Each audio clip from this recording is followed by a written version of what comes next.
adalah bahan-bahan untuk kita nak masak lemak pucuk ubi bersama dengan labu. Okey. So sebelum itu kita masukkan dulu air. Okey, mula-mula sekali kita masukkan air. Okey guys, nampaknya air kita pun dah mendidih. So mudah saja nak masak lemak pucuk ubi ni, tak sampai 10 minit. Betul. Korang ambil ni, masuk. Ni pucuk ubi guys. Okey, pucuk ubi ni korang dah rebus dulu tadi Dah rebus, dah kasih empuk kan. Lepas tu korang masukkan sekali labu-labu. Yes. Daripada Cameron Highland. Salah, daripada pasar tadi. Daripada pasar tadi. Okey, korang dah masukkan labu-labu ni semua. Sebab kenapa kita masukkan sekali? Sebab labu ni dia senang empuk. Yep. Jadi dia sama-sama masak, sama-sama lembut dengan kita punya pucuk ubi. Lepas itu korang masukkan udang kering ni. Udang kering sudah nampak tak?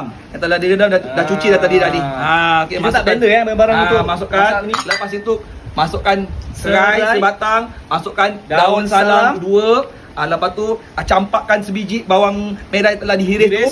Masukkan cili merah yang telah dihiris. Lepas tu masukkan bawang putih. Dihiris juga. Nampak? Semua dihiris di sini. Semua lentur aja. Apa lentur pula? Lebur aja kat dalam tu. Besar.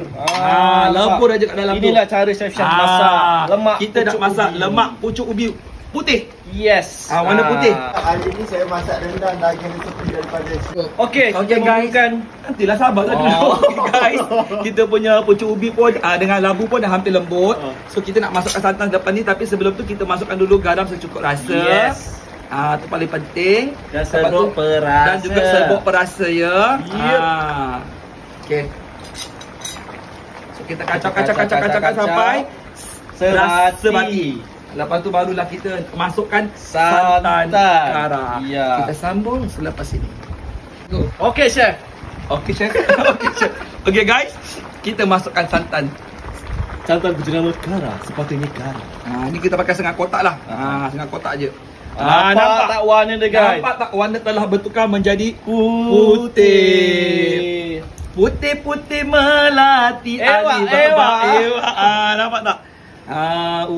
Cantiknya kita punya sayur lemak pucuk ubi ni. Ada kuning, ada merah, ada putih, ada hijau.